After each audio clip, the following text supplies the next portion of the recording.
My name is Jessica. The night my marriage ended did not begin with shouting, nor with suspicion, nor with a confession slipped by accident. It began with a dress. White.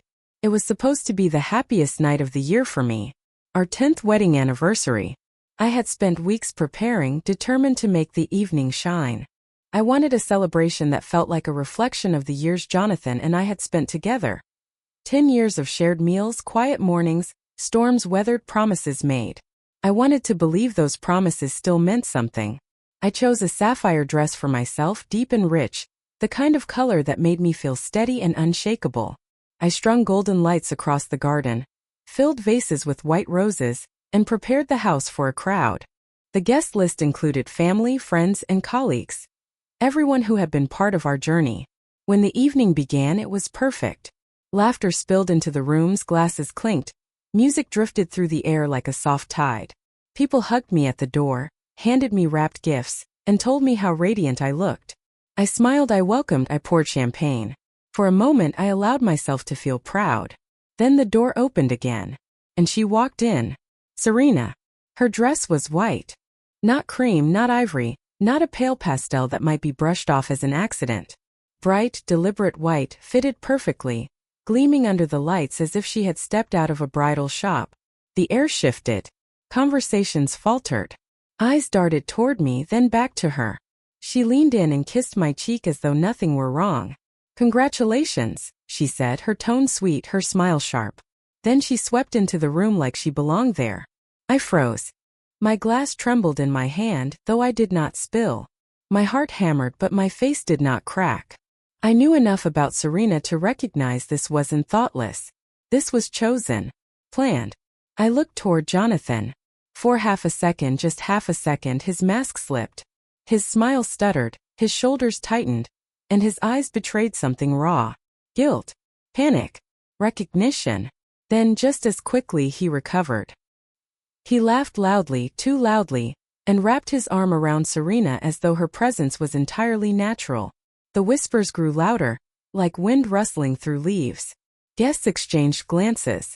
Some turned to me, waiting for my reaction. Others stared at Jonathan, eyebrows raised. A few simply gawked at Serena, who basked in the attention, swirling her champagne like a queen surveying her court. I forced myself to breathe. My smile did not fade. I carried on pouring drinks, arranging plates, answering questions. But inside me something shifted. I watched as Serena clung to Jonathan's side throughout the evening, touching his arm too often, laughing too loudly at his jokes. She looked at him not like a friend, not like a guest, but like a woman marking territory. And he let her. When the first toast was made, she stood close enough to him that their shoulders brushed. When the music played, she lingered near him, eyes glowing.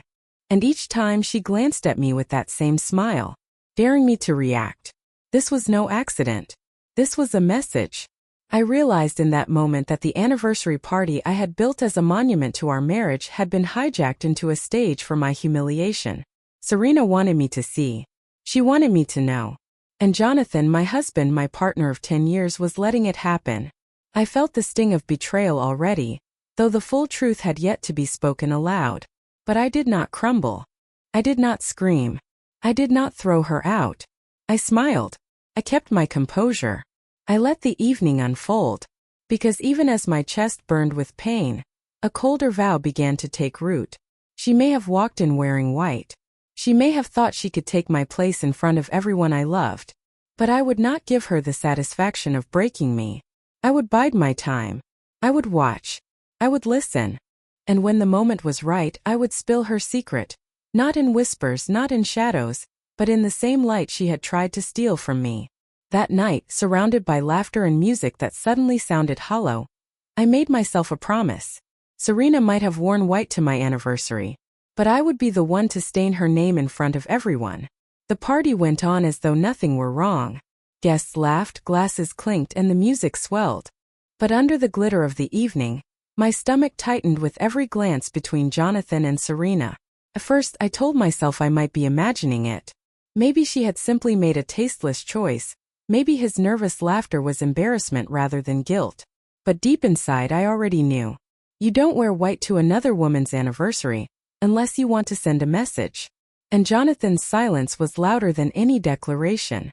I moved through the rooms greeting guests, smiling as though I was still the gracious hostess. My hands poured champagne past hors d'oeuvres, shook hands.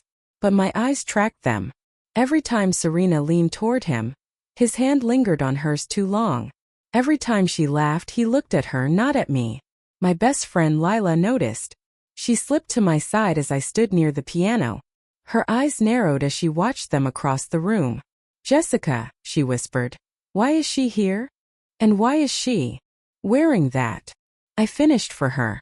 Lila's lips pressed tight. "She's making a statement." "And Jonathan?" I asked, though the answer burned in my throat. Lila didn't reply. She didn't have to. The first toast of the night came from Jonathan's colleague, a man who had known us since the early days of our marriage. He raised his glass, praising our love, our endurance, our perfect example of devotion. As people clapped, Serena clinked her glass against Jonathan's, her smile wide and triumphant. The words blurred. Devotion. Endurance. Perfect. They felt like lies bouncing off the walls. Later, while carrying empty glasses to the kitchen, I overheard voices near the hallway. Two women whispered, not knowing I was steps away. "She really came in white," one said, disbelief in her tone. "Not just white," the other replied.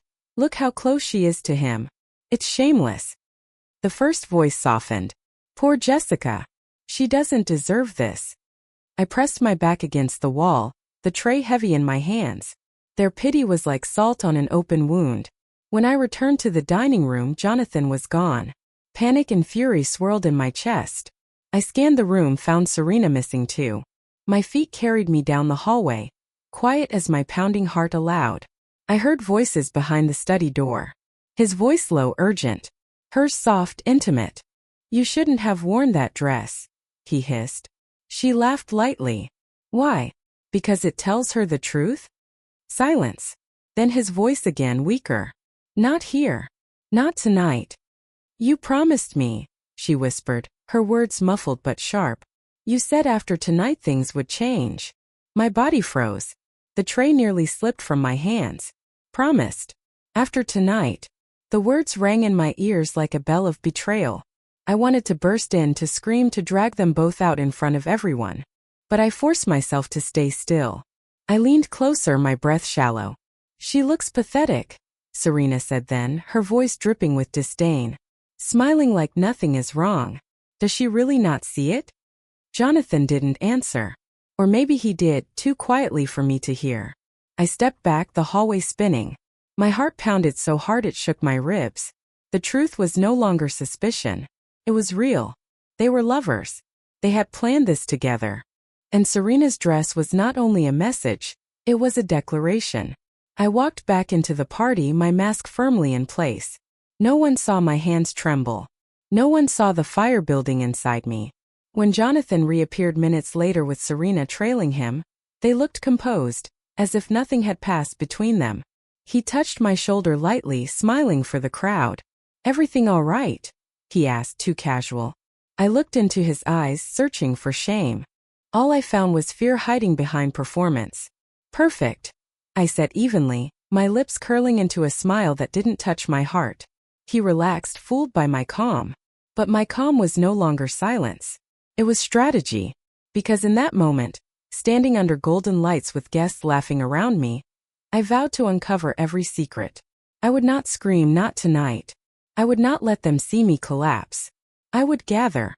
And when the time was right, I would spill every truth they thought they had hidden. The morning after the anniversary party, I stood in the kitchen staring at the remnants of the celebration. Half-empty glasses, crumpled napkins, fading roses. To everyone else, it had been a night of laughter and champagne. To me, it was the night my marriage cracked open. Jonathan kissed me on the cheek before leaving for work. He smelled of cologne, his suit crisp, his smile polished. If I had not heard his whispered promises to Serena the night before, I might have believed he was simply tired after a long evening. But now I knew. Behind the performance, betrayal lived. As soon as the door closed, I moved quickly. I collected every glass, every plate, every reminder of the evening, until only silence remained. Then I opened a drawer, pulled out a plain notebook, and wrote 3 words at the top of the first page. the truth binder.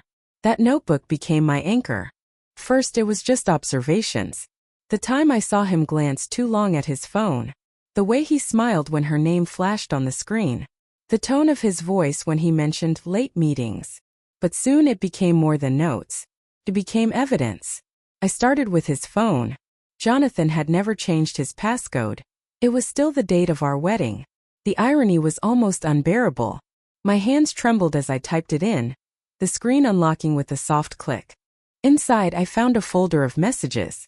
At first harmless lines about work, but soon the tone shifted.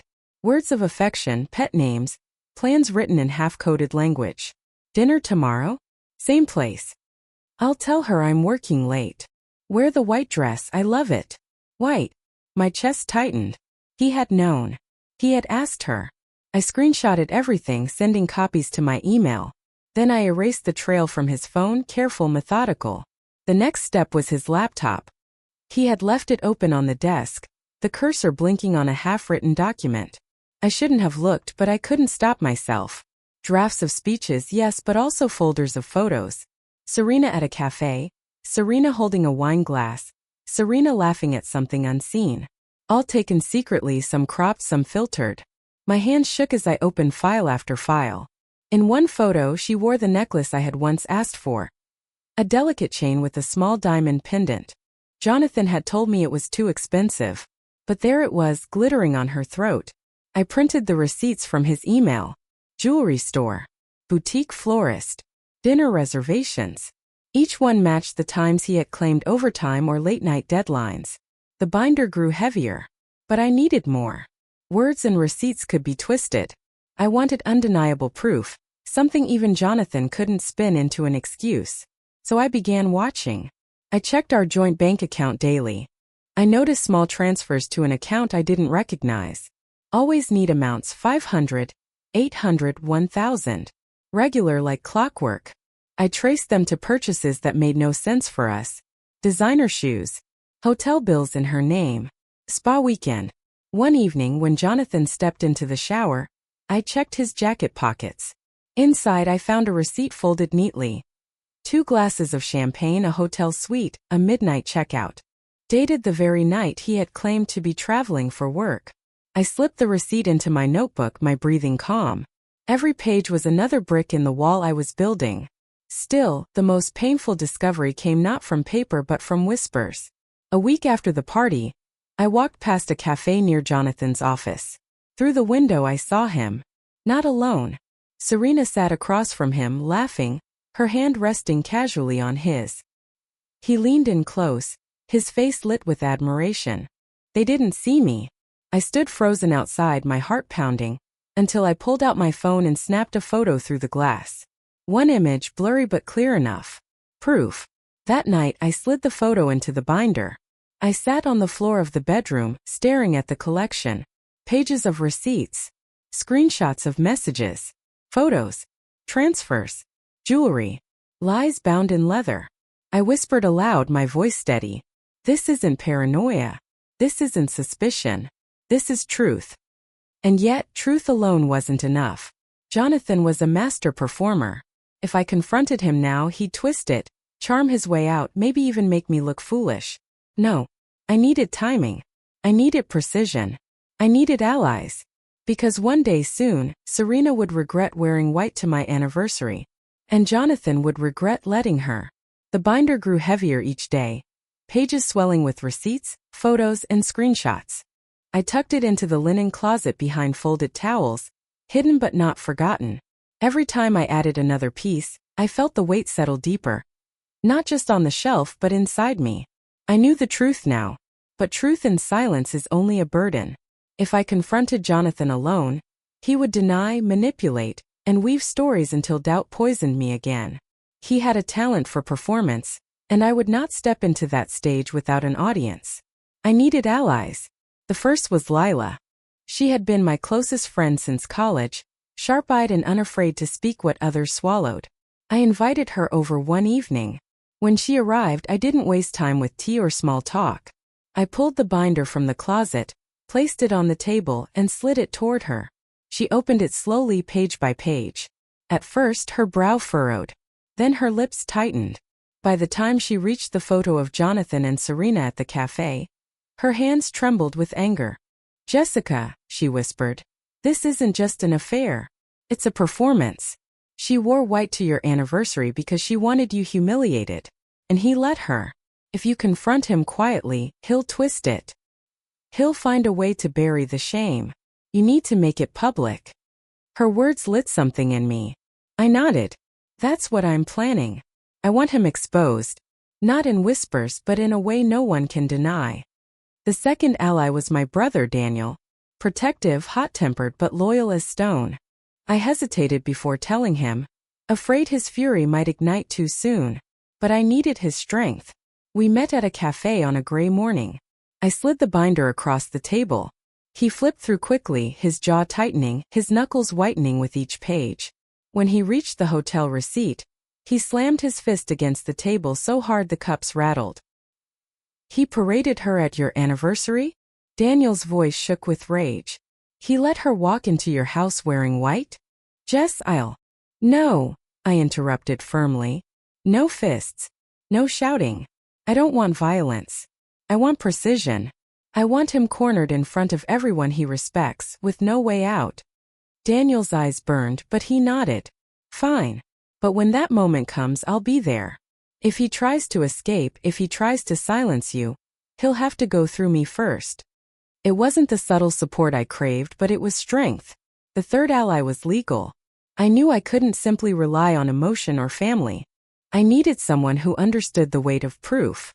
Maren was her name, a lawyer recommended quietly by a coworker who had survived her own betrayal. Her office was precise. Files stacked neatly, pins aligned perfectly. She listened without interruption as I laid the binder before her, explaining every page. She read with the sharp eyes of someone who measured facts, not feelings. Finally she looked up. "You have more than enough to file for divorce. You have evidence of financial misconduct, transfers to another account, gifts bought with shared funds. You have proof of infidelity, corroborated by receipts and photos. If you want, we can file immediately." The word divorce pressed against my chest. Heavy, final, but steady. "Not yet," I whispered. "He still wears his mask. Everyone claps for him, calls him devoted. I want them to see the truth first. When I leave him, I want the world to know exactly who he is." Maren studied me carefully, then nodded. "Then keep documenting. Keep the binder updated. And when you're ready, call me. I'll make sure the law is on your side." When I left her office, her business card felt like a key in my pocket.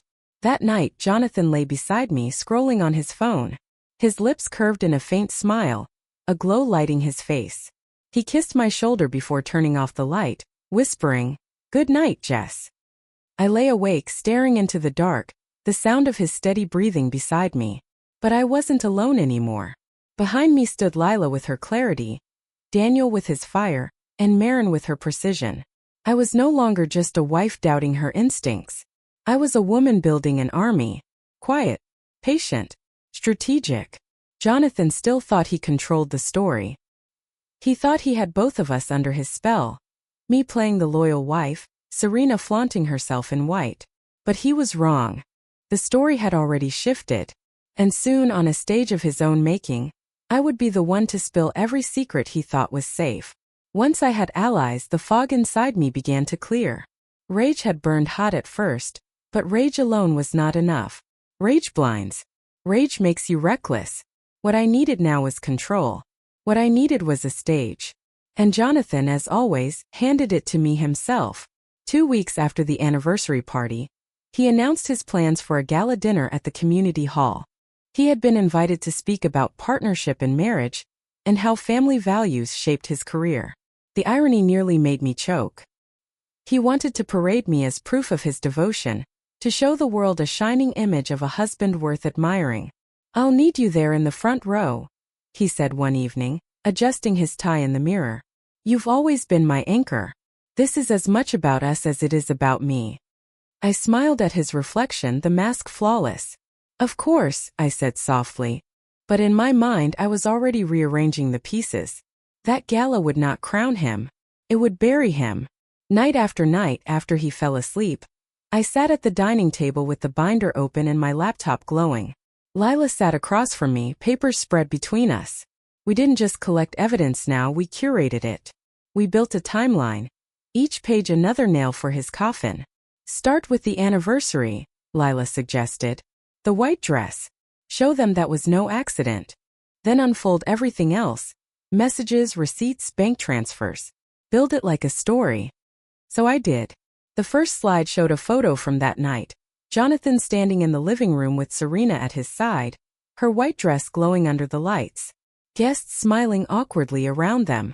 I had found the picture on a colleague's social media post. It was public, undeniable. The next slides would reveal the truth. Screenshots of her messages telling him what to say. Receipts for dinners and hotel rooms. The necklace engraved "Forever Yours." Each piece was layered, undeniable, impossible to explain away. Daniel helped too, though his fire was harder to contain. He arranged the projector and insisted on guarding the equipment. If he tries to yank the plug, he said, I'll be there. Nothing stops this. Maren combed through the files, her legal eye catching every detail. Keep it factual. No speculation.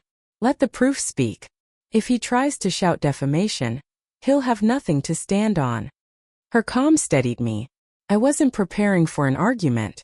I was preparing for a revelation. In the mirror at night, I practiced my words. I didn't want trembling or fury. I wanted composure, precision. My line was simple, sharp. To truth, the kind that cannot be rewritten. I pictured the room. Jonathan glowing with pride, the crowd clapping, the spotlight warm on his face. And then, at the perfect moment, the projector flickering to life. His lies unfolding larger than life behind him. Her name. Their words. Their receipts. Their betrayal. The vision carried me. Jonathan remained blissfully unaware. He rehearsed speeches in his office, scrolling his phone late into the night, smiling faintly at messages I knew weren't from me. He thought the gala would be his triumph. He didn't realize it would be his downfall. The night before the event, I laid out a dress of my own. Emerald green, bold but elegant. Not white, not sapphire. A color that rooted me, reminded me who I was, steady, unshakable. I packed the binder into my bag, tucked the remote for the projector into a hidden pocket, and checked the backups one last time. Lila had saved the files on a drive, a laptop, and even uploaded them to a cloud account. Daniel promised to stand near the stage. Maren was ready with legal support. As I zipped the bag closed, I looked at my reflection. The woman staring back at me was no longer the wife who had smiled politely as another woman wore white to her anniversary. She was no longer the woman who tiptoed around Jonathan's moods. She was ready. Jonathan kissed me on the cheek as he walked past, humming to himself, his voice smug with anticipation. Tomorrow's going to be unforgettable, he said. I smiled faintly, my hand resting on the binder. Yes, I whispered. Unforgettable. But not for the reasons he thought. The night of the gala arrived crisp and cold. The kind of air that makes your breath hang in front of you like smoke. The community hall glowed with golden lights, its windows spilling warmth onto the street. Guests filed in wearing elegant suits and glittering dresses, their laughter echoing in the winter air. Jonathan walked beside me, his hand resting lightly on my back. He looked radiant, every inch the man of the hour. His suit was perfectly pressed, his hair carefully styled, his smile polished to perfection. He carried his leather notebook under one arm, as if it contained the wisdom of a saint instead of the lies of a hypocrite. This night will change everything, he whispered as we entered. You'll see. I smiled faintly. Yes, Jonathan. I will. Inside, the hall was transformed. White tablecloths glistened under the chandeliers. A small stage stood at the front, draped in burgundy curtains. Beside it, our borrowed projector waited silently, its lens covered, its files tucked safely into the laptop Lila had set up earlier. Guests greeted me warmly, many commenting on my emerald dress. Jonathan basked in the attention, shaking hands, laughing loudly, soaking in every compliment. He belonged to the spotlight, and tonight he thought it belonged to him. But as I scanned the room, my stomach twisted. 'Cause Serena was there. She had arrived early, draped in another white dress, this one longer, more formal, shimmering like frost under the lights. She smiled sweetly as though nothing were wrong, but her eyes locked on mine with the same silent challenge I had seen at the anniversary party. Whispers rippled instantly. She's here again? In white. Doesn't Jessica mind? Jonathan faltered for a moment when he saw her. Then he recovered, walking toward her with his easy charm. She leaned in to kiss his cheek, whispering something in his ear that made his smile twitch. My hands tightened around my clutch, where the remote rested. This was my night, my plan, my carefully built stage. But Serena's presence threatened to tilt the balance. If she tried to speak, if she tried to spin the story, the audience might falter. Doubt might cloud the truth. Lila slipped to my side, her voice low. Ignore her. Stick to the plan. Don't let her shake you. Daniel stood near the stage, arms folded, his eyes following Serena like a hawk. He caught my gaze and nodded once. He was ready if anything went wrong. The program began with dinner. A swirl of chatter and clinking glasses. Jonathan shone, moving from table to table, charming everyone. Serena followed in his shadow, laughing too loudly, her hand brushing his arm too often. Guests noticed. Some looked at me with pity. Others looked away entirely. When dessert was cleared, the host introduced Jonathan. Applause filled the hall. He strode onto the stage, his notebook in hand, his smile wide. Serena took a seat in the second row, directly across from me, her eyes fixed on the stage with smug anticipation. Jonathan began his speech. He spoke of loyalty, of partnership, of trust, the very words he had poisoned. People nodded, clapped softly, their admiration growing. He thrived on it, his voice swelling with pride. I clutched the remote, my heart pounding. The moment was close. But then the complication. When Jonathan flipped to the next page, I realized he had rewritten everything. The speech was not what I had seen in his drafts. He had scrubbed it clean, edited every line to sound like a hymn to me. My name fell from his lips again and again, Jessica, his partner, his muse, his anchor. The audience turned to me, smiling, nodding, some even clapping at the devotion he professed. Serena's face darkened. Her smile faltered. She leaned back in her chair, her eyes narrowing.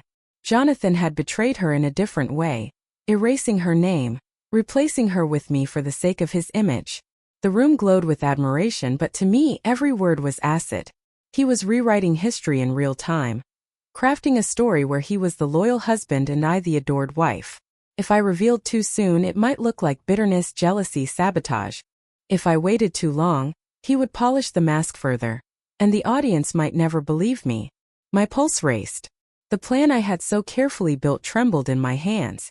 Jonathan raised his glass toward me, his voice ringing. To Jessica. To 10 years of love and devotion. To the woman who made me who I am. The hall erupted in applause. All eyes turned to me, admiration glowing in their faces. Serena's glare burned into me, sharp as a blade. I smiled calmly, raising my glass. But inside I was fire. Because Jonathan thought rewriting the script would save him. Serena thought her dress made her untouchable. Neither of them knew that the truth was still waiting, ready to burn their masks away. The applause thundered through the hall, echoing off the chandeliers. Jonathan stood at the microphone, radiant, glowing in the light, soaking in every ounce of admiration. He raised his glass once more, his voice smooth, rehearsed, dangerous. To Jessica, the love of my life. To 10 years of loyalty, devotion, and truth. The room erupted with cheers. People clapped, smiled warmly at me, their faces shining with envy and respect. My mother dabbed her eyes with a napkin. A colleague leaned toward me and whispered, "You're so lucky." But I wasn't lucky. I was armed. I rose slowly from my chair. The scrape of wood against the floor silenced the nearest rose first, then spread outward like a ripple across water. Soon every eye in the room turned toward me. Some expected a grateful smile. Others expected me to join Jonathan on stage, to confirm his story. Instead, I lifted my glass high. My voice rang clear and steady. To truth, I said, pausing long enough for the word to settle. The kind of truth that cannot be rewritten. A murmur rippled through the hall. Jonathan's smile froze. Serena shifted in her seat, her white dress glowing under the lights, suddenly more like a spotlight than armor. I reached into my clutch, pressed the small black remote hidden in my hand. The projector hummed. Light flared against the burgundy curtain. And then there it was. The first image. A photo from our anniversary party. Jonathan in his suit, Serena beside him in her white dress, her arm brushing his, her smile smug. Around them, guests looked uncomfortable, uncertain. The date stamped clearly in the corner. Gasps filled the room. Whispers began. Jonathan turned toward the screen, his shoulders stiffening. That was nothing, he began, his voice cracking. But I pressed the button again. The next slide appeared. Screenshots of messages. His words. Wear the white dress, I love it. Her reply. She'll see. Finally. The hall erupted. Guests leaned forward, some covering their mouths, others muttering angrily. My father shook his head in disbelief. Jonathan took a step forward, his voice desperate. These are out of context. Jessica, stop this. I pressed again. Receipts lit up the screen, hotel bookings, jewelry purchases, transfers from our joint account to hers.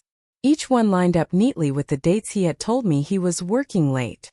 The whispers grew sharper. A colleague muttered loudly. He used her money. Serena shifted uncomfortably now, her smug smile cracking. She crossed her arms, her face flushing red. I pressed once more. The necklace appeared.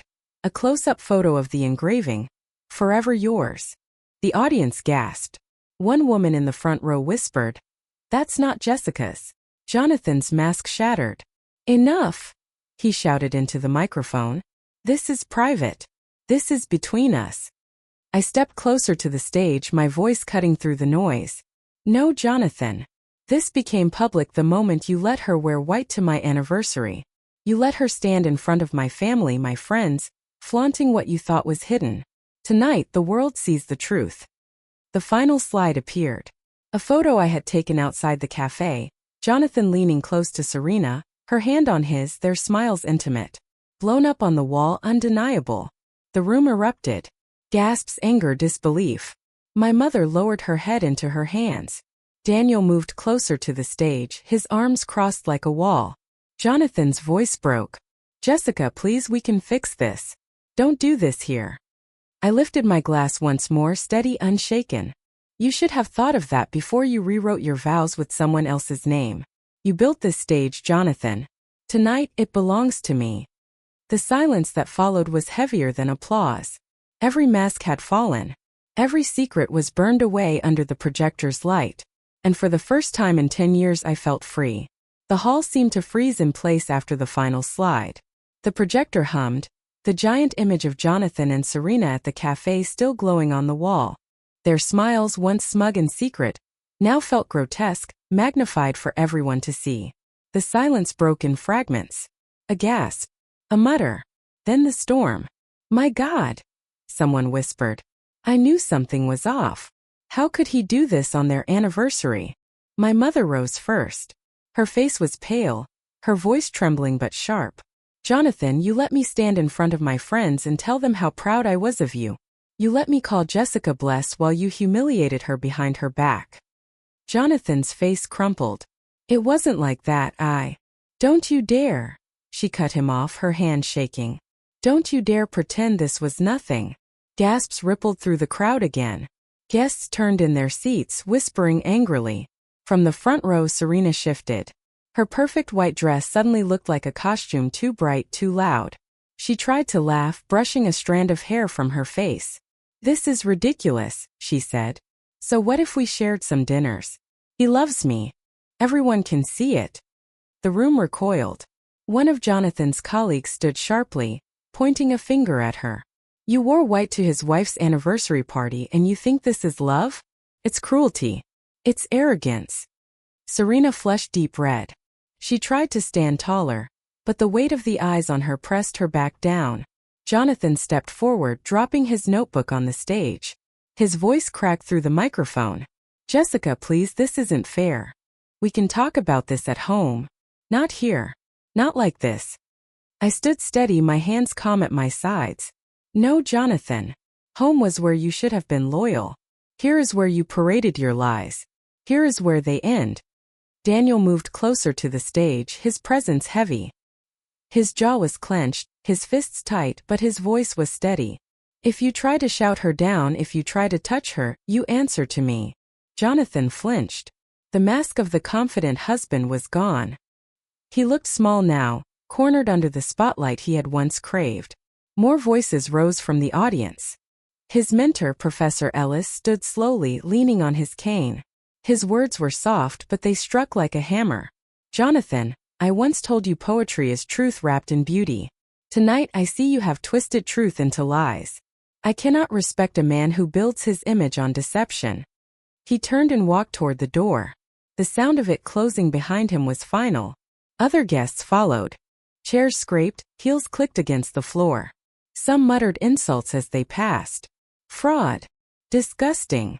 10 years wasted.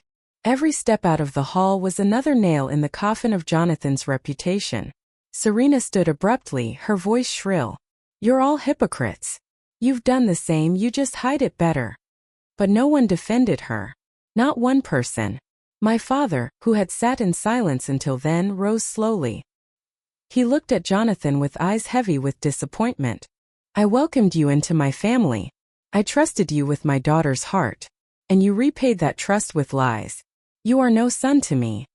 Jonathan stumbled back as though struck. His shoulders sagged. The microphone slipped in his sweaty hands. Finally, the host of the evening approached the stage. He cleared his throat, his expression grim. This event was meant to honor integrity and family values. Jonathan, it's clear you do not represent those things. The evening is over. The lights dimmed. The murmurs grew louder as people collected their coats and purses. The once grand gala dissolved into chaos. Jonathan stood alone in the spotlight, Serena at his side, her white dress now glaring like a scar against the darkened room. They looked like two actors caught in the wrong play, abandoned by their audience. I turned and walked toward the doors, my steps steady, my head high. I did not look back. As I didn't need to. Jonathan had wanted admiration. Serena had wanted victory. Instead, they were left with silence, judgment, and an empty hall. The morning after the gala, the house felt like a tomb. Silence pressed against the walls, heavy and unrelenting. The air smelled faintly of Jonathan's cologne, but his shoes still sat by the door untouched. He hadn't come home. I stood at the kitchen counter with a mug of coffee growing cold in my hands. My phone buzzed again and again, notifications piling one after another. Friends, relatives, even strangers who had been at the gala sent messages. Some offered sympathy, others expressed shock. A few simply wrote, "Proud of you." I didn't answer any of them. Not yet. Instead, I opened the binder. It no longer felt like a secret weapon. Felt like a finished book. Every page told the story I had carried alone for too long. Now it was out in the world. Now it was undeniable.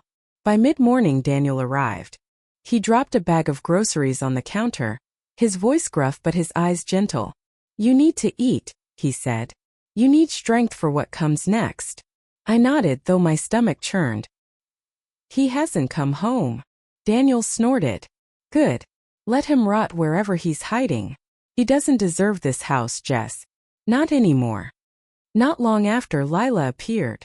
She carried pastries in that sharp, unflinching look that had always kept me steady. She set her bag down and sat across from me. The footage is spreading, she said. People recorded the projector. It's already online. I froze. Online? She nodded. Yes. It's everywhere. He can't bury it. He can't spin it. The truth is out, Jessica. And people believe you. I exhaled slowly, a mix of relief and sorrow flooding me. For years, Jonathan had controlled the story. Last night I took it back, and now the world was watching. By the afternoon, my lawyer Maren called. Her voice was calm, professional, but tinged with warmth. Jessica, the evidence you presented publicly was more than enough. Legally, you're in a strong position. If you want to file for divorce, we can begin immediately. I'll also pursue restitution for the money he misused from your joint account. The word divorce sat heavy in my chest. Final. Irrevocable. But clean. Yes, I said. Start the process. She didn't hesitate. Consider it done. And Jessica, hold your head high. What you did last night was brave. You showed the truth without rage, without pettiness. That matters. I ended the call and sat quietly for a long time. staring at the steam curling from my mug. Brave. I hadn't felt brave. I had felt tired. But maybe those two things weren't so different. It was evening when Jonathan finally returned. The door creaked open, and he stepped inside looking nothing like the man who had stood on stage. His suit was wrinkled, his tie gone, his face pale and hollow. He carried no notebook, no confidence, only shame. "Jessica," he whispered, his voice hoarse. "Please. We need to talk." I remained seated at the table, my binder closed beside me. "Talk," I said flatly. He dropped into a chair, burying his face in his hands. "I lost everything last night. My colleagues won't return my calls. My mentor, he walked out. Serena won't answer her phone. She blocked me. I don't know what to do." His words spilled like broken glass across the table. He wasn't apologizing to me. He was grieving his losses, his career, his reputation, his mistress. Not our marriage. Not me. "You should have thought of that before you betrayed me," I said calmly. "Before you humiliated me in my own home. Before you let her wear white to my anniversary party." He lifted his eyes, red and desperate. "I was stupid. I was weak. But I love you, Jessica. Please, we can fix this. Don't throw away 10 years. I slid a set of papers across the table. Divorce papers. Marin had sent them that afternoon, already prepared. His face went ashen. "You already?" "Yes," I said firmly. "Because I refuse to spend one more day with a man who chooses deceit over truth." Tears welled in his eyes. He reached across the table, but I pulled my hand back. "Don't," I said. "Save your tears for yourself. They mean nothing to me now." He crumpled, his shoulders shaking, his sobs raw and unrestrained. But I felt nothing, not pity, not anger. Only release. When he finally stumbled upstairs to pack a bag, I opened the curtains wide. The fading sunlight spilled into the room, warm and golden. For the first time in years, I felt it belonged to me. Tomorrow I would sign the papers. Tomorrow I would step into a life unchained from lies. The weeks that followed were not easy, but they were mine. When Jonathan left the house with his suitcase, I thought I might collapse.